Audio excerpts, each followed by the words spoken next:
สบายดีทุกคนเนาะและอยู่ในวิดีโอนี้จะมาเว้าถึงวิธีการเฮ็ดแบบทดสอบด้านอาชีพเนาะแบบทดสอบนี้มีประโยชน์สำหรับไผแดเนาะก็คือแบบทดสอบนี้จะเหมาะสมสำหรับผู้ที่กำลังที่จะจบม.ปลายเนาะที่กำลังจะเลือกสายเรียนอยู่ในมหาวิทยาลัยว่าตัวเองควรจะเลือกสายเรียนแบบใดผู้ที่บ่ฮู้ว่าตัวเองต้องเลือกแบบใดเนาะค่อยมักแบบนี้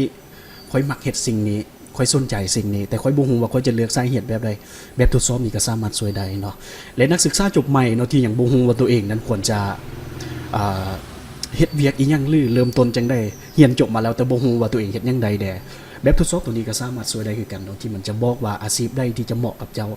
ในสิ่งที่เจ้ามักเฮ็ดในสิ่งในกิจวัตรหรือกิจกรรมที่เจ้ามักเฮ็ดหรือว่าความสนใจสิ่งเหล่านั้นแบบทดสอบนี้ก็สามารถช่วยได้เช่นเดียวกันเนาะและสำหรับการเฮ็ดแบบทดสอบเนาะก็คือหลังจากที่เฮาเข้ามาในเว็บไซต์เรียบร้อยแล้วอยู่ในส่วนที่1ของเว็บไซต์เลยเนาะแต่ละคนจะเห็นว่าจะมีส่วนหนึ่งที่เป็นปุ่มสีเขียวๆนี้ค่อยเหมาะสมกับเรียกแบบใดซึ่งอยู่ในปุ่มตัวนี้เนาะจะเป็นปุ่มที่เฮาจะเข้าไปเฮ็ดแบบทดสอบเกี่ยวกับด้านอาชีพว่าเฮาเหมาะกับอาชีพแบบใดเนาะหรือว่าสายการเรียนแบบใดฉะนั้นเฮากดเข้าไปเลยเนาะและเมื่อกดเข้ามาเรียบร้อยแล้วเนาะก็คือระบบจะให้เฮาลงทะเบียนเนาะสำหรับผู้ใดที่ยังบ่เคยเข้ามาจากเทื่อหรือบ่เคยเฮ็ดแบบทดสอบจากเทื่อฉะนั้นเฮามาลงทะเบียนพร้อมๆกันเลยเนาะเช่นตัวอย่างว่าข้าพเจ้าจะลงทะเบียนไปเลย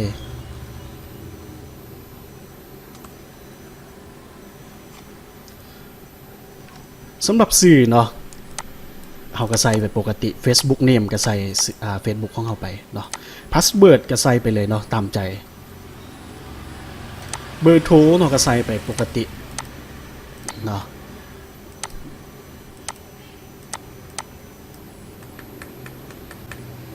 แล้วก็เลือกแข่งอยู่แล้วก็เพจเนาะหลังจากนั้นก็เลือกเพจและคำถามตัวนี้ก็จะถามว่าเจ้ากำลังศึกษาอยู่บ่เนาะถ้าศึกษาอยู่บนได้ก็เลือกใส่เนาะเช่นตัวอย่างว่ากำลังเฮ็ดเวียกอยู่เนาะครับเจ้าก็กดลงทะเบียนไปเลย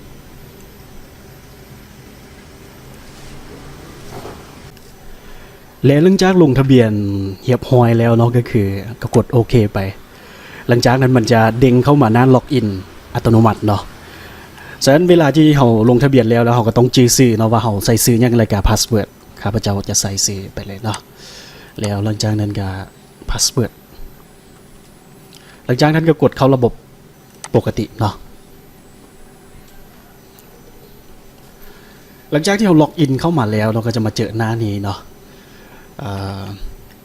หน้านี้ก็จะเป็นหน้าสุดของแบบทดสอบละเราจะต้องได้เห็นแบบทดสอบซึ่งอยู่ในหน้านี้เนาะอยากให้ทุกคนเข้าใจว่า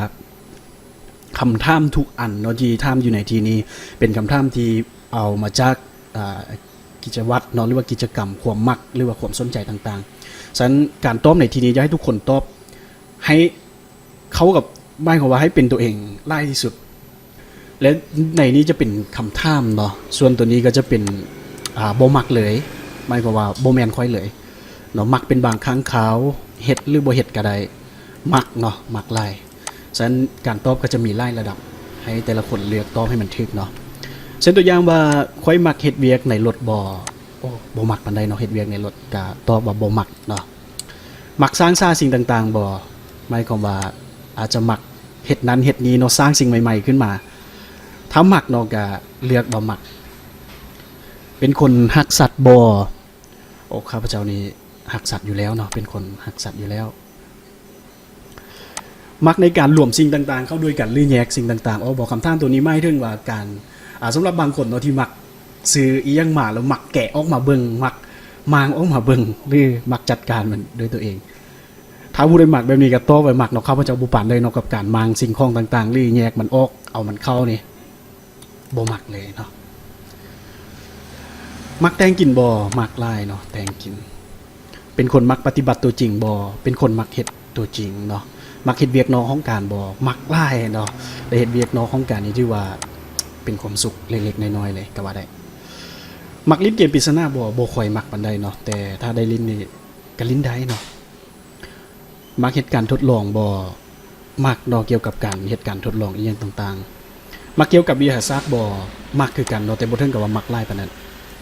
มักสังเกตสิ่งต่างๆว่ามันเฮ็ดเวียกแบบใดมักเนาะมักวิเคราะห์สิ่งต่างๆเช่นสถานการณ์และปัญหาบ่มักหลายเนาะ การวิเคราะห์สถานการณ์ต่างๆว่าเป็นยังจึงเกิดสถานการณ์นี้ขึ้นมาและเป็นยังจึงเหตุให้เกิดปัญหานี้ขึ้นมาเป็นคนมักเนาะที่จะข่าวไปหาต้นปลายสาเหตุว่ามันเกิดขึ้นมาได้จังได๋มักเฮ็ดเวียกกับตัวเลขหรือแผนวาดบ่มักเช่นเดียวกันเนาะแต่ก็บ่มักหลายเนาะเพราะว่ามันค่อนข้างจะเจ็บหัวเนาะจนบางครั้งก็ที่ว่าเจ็บเส้นเลยก็ว่าได้การเฮ็ดเวียกกับตัวเลขเก่งคณิตศาสตร์บ่เนาะโอ้บ่เก่งเลยคณิตศาสตร์นี่ข้อยอมเนาะบ่ค่อยเก่งปานใดมักเฮ็ดเวียกคนเดียวบ่มักเนาะมักเฮ็ดเวียกคนเดียว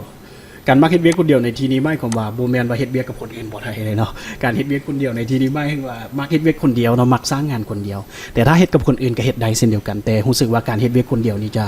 เฮ็ดเวียกได้ดีกว่าเนาะอาจจะเป็นความมักหรือว่าอาจจะเฮ็ดเวียกได้สมาธิหลายกว่าอาจจะเป็นไปได้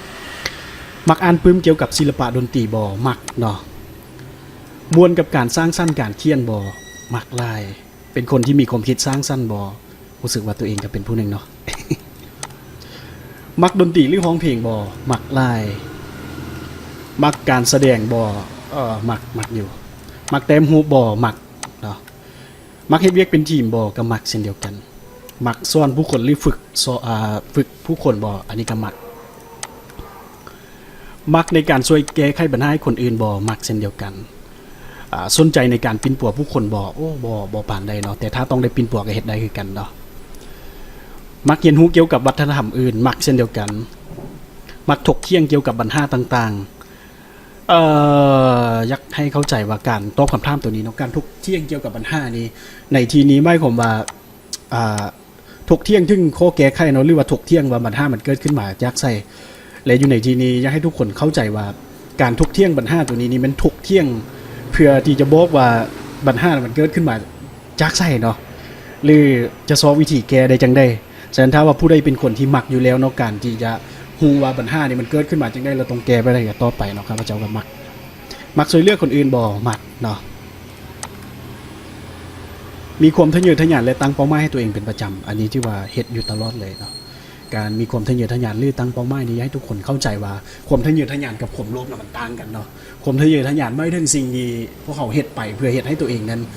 เก่งขึ้นกว่าเก่าหรือดีขึ้นกว่าเก่าจากสิ่งที่ตัวเองเป็นอยู่แต่ความโลภหมายถึงการเฮ็ดให้ตัวเองเก่งขึ้นไปเฮ็ดให้ตัวเอง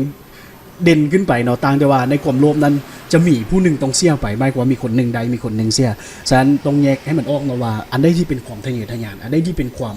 โลภเนาะความทะเยอทะยานถ้าว่าดีบ่ดีเนาะถ้าคนเฮาบ่มีความทะเยอทะยานก็คือกับคนที่ตายไปแล้วเนาะคนที่บ่สนโลกสนหยังก็จำเป็นต้องได้เข้าป่าแล้วเนาะไปบวชมักในการเฮ็ดให้ผู้อื่นคอยตามบ่มักคือกันเนาะมักค้ามักขายบ่มักสามารถปรับตัว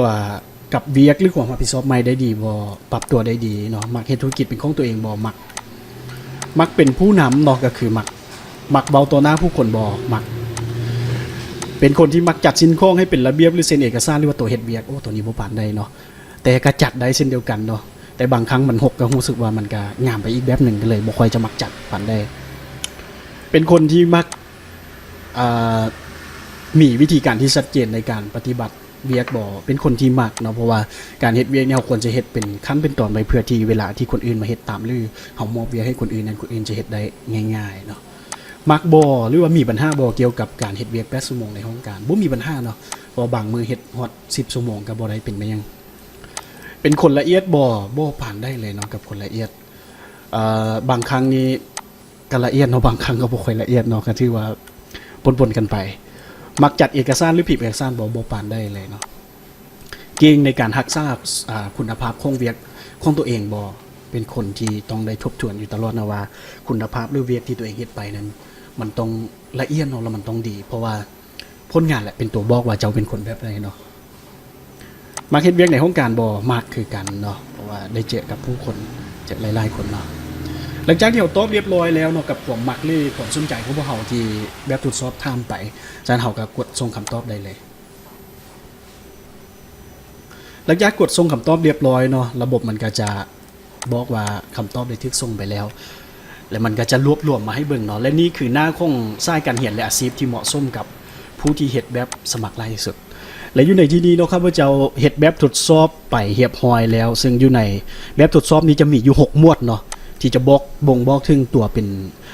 ความเป็นตัวตนของผู้ที่เฮ็ดแบบทดสอบนั้นหมวดที่1จะเป็นหมวดของ artist อยู่ในห้องนี้เนาะจะเป็นห้องของสายการเรียนที่เหมาะกับผู้เฮ็ดแบบทดสอบในห้องนี้แม่นสายอาชีพที่เหมาะกับผู้ที่เฮ็ดแบบทดสอบแล้วสุดท้ายก็คือคะแนนมันจะบอกว่าอยู่ในกลุ่มได้ที่เจ้าได้คะแนนหลายที่สุดหมายความว่าเมื่อได้คะแนนหลายที่สุดจะเป็นกลุ่มที่บ่งบอกตัวตนของเจ้าหลายที่สุดเนาะซึ่งวิธีการเบิ่งเขาจะเบิ่งแต่3มวดทำอิฐเท่านั้นส่วนอีกที่เหลือนั้นมันก็เป็นตัวของตัวเจ้าคือกันแต่มันจะเป็นน้อยเนาะหมายความว่ามีความมักในด้านนี้น้อยเกินไปฉะนั้น3อันทำอิฐนี้ที่ว่าเป็นสิ่งที่เหมาะสมแล้วอาร์ติสเนาะคะแนนที่ข้าพเจ้าได้หลายที่สุดก็คือเป็นอาร์ติสเป็นนักศิลปินเนาะหรือว่านักผลิตคิดแต่งอีหยังต่างๆในกลุ่มคนเหล่านี้เนาะจะมักเฮ็ดเวียกอิสระมักใช้ความคิดสร้างสรรค์ได้ดีสายการเรียนก็จะเป็นการพัวพันเนาะความงามวิจิตรศิลป์หรือว่าการแสดงสร้างภาพนิเทศศาสตร์ออกแบบอีหยังต่างๆอาชีพที่เหมาะสมก็คือการพัวพันเนาะนักกฎหมายดีเจพิธีกรนักแต้มนักแกะสลักนักแสดงหรือว่านักออกแบบสร้างภาพไปอันนี้ก็ถือว่าเป็นสิ่งที่เหมาะกับข้าพเจ้าละเนาะถ้ารู้สึกว่ามันยังคือโบแมนเนาะเฮามาเบิ่งอันที่2ตัวนี้ก็จะเป็นตัวของเฮาคือการต่างแต่ว่าคะแนนมันจะน้อยลงเป็นคนที่อยู่ในกลุ่มของ investigate เป็นคนที่มักในการสังเกตเรียนรู้วิเคราะห์แก้ไขปัญหาได้ดีและสายการเรียนสำหรับคนเหล่านี้ก็จะแม่นชีววิทยาเนาะส่วนรับประทานในการสร้างเขื่อนสร้างฝ่ายอีหยังไปวิศวกรรมศาสตร์เนาะในการสร้างเครื่องจักรอีหยังต่างๆเคมีสัตววิทยาเนาะหมอศัลยกรรมเศรษฐศาสตร์และจิตวิทยาอาชีพที่เหมาะเนาะก็คือเรื่องของการให้บริการด้านสุขภาพนักธุรกิจวิศวกรโรงจักรโรงงาน IT เนาะนักวิทยาศาสตร์และตำรวจอันนี้ก็จะเป็นอีกกลุ่มหนึ่งเนาะที่จะบอกถึงตัวตนของผู้เฮ็ดแบบทดสอบและอันที่3มาเนาะสิ่งที่เหมาะกับตัวเจ้าอีกเช่นเดียวกันก็คือ enterprising หมายความว่าการเป็นนักธุรกิจหรือว่ากลุ่มนี้บ่เนาะที่จะเหมาะกับเฮากับฮู้เนาะอันนี้เป็นเพียงทางเลือกหนึ่งที่แบบทดสอบแนะนำมาให้เฮากลุ่มคนนี้เนาะจะมักเฮ็ดเวียกร่วมกับผู้คนเนาะม่วนซื่นกับการโน้มน้าวคนอื่นและการแสดงซึ่งสายการเรียนที่เหมาะกับคนเหล่านี้ก็จะเป็นการค้าเนาะธุรกิจอสังหาริมทรัพย์การค้าการตลาดกฎหมายการเมืองและการเงินการธนาคารอาชีพที่เหมาะก็คือนักธุรกิจเนาะที่ปรึกษานักกฎหมายอาจารย์สอนนักการตลาดนายธนาคารหรือว่านักเบานักสร้างแห่งบันดาลใจอันนี้ก็เป็น3หมวดเนาะที่แบบทดสอบนั้นบอกข้าพเจ้าว่าสิ่งที่เหมาะกับข้าพเจ้าหลายที่สุดนั้นเป็นแบบใดเนาะแล้วหลังจากที่อ่านเบิ่งแล้วก็รู้สึกว่าค่อนข้างที่จะบ่งบอกตัวเป็นข้าพเจ้าได้หลายที่สุดเนาะอยู่ใน3กลุ่มทำอิฐนี้ฉะนั้นข้าพเจ้าเชื่อว่าเนาะอยู่ในแบบทดสอบตัวนี้จะสามารถช่วยให้นักศึกษาจบใหม่เนาะที่กำลังจะสอบเรียนหรือว่านักเรียนที่กำลังจะจบม.ปลายผู้ที่กำลังเลือกสายเรียนนั้นว่าตัวเองนั้นอยากเลือกสายเรียนแบบใดเพื่อให้เหมาะสมกับสิ่งที่ตัวเองมักสิ่งที่ตัวเองสนใจหลายที่สุดเนาะและข้าพเจ้าคิดว่านี้เนาะจะเป็นสิ่งที่เป็นประโยชน์หลายสำหรับพวกเขาเหล่านั้นและข้าพเจ้าหวังว่าแบบทดสอบนี้เนาะจะเป็นประโยชน์และทุกคนจะสามารถเข้ามาเฮ็ดมันอยู่ในเว็บไซต์ได้และจะฮู้ได้ทันทีเนาะว่าสิ่งที่ตัวเองมักหรือว่าสิ่งที่ตัวเองสนใจนั้นอาชีพแบบใดหรือว่าสายการเรียนแบบใดจึงจะเหมาะสมและมฮอดนี้เนาะข้าพเจ้าจะขอจบวิดีโอไว้เพียงเท่านี้เนาะและทุกคนสามารถเข้าไปเฮ็ดแบบทดสอบได้อยู่ในเว็บไซต์ได้เลยเนาะซึ่งข้าพเจ้าจะแปะลิงก์ปะไว้อยู่ในโพสต์แต่ถ้ามีคำถามยังก็สามารถคอมเมนต์ถามได้เนาะหรือว่ามีข้อข้องใจอีหยังเกี่ยวกับการเฮ็ดแบบทดสอบฉะนั้นมฮอดที่นี้ข้าพเจ้าก็ขอจบวิดีโอไว้เพียงเท่านี้เนาะขอขอบใจ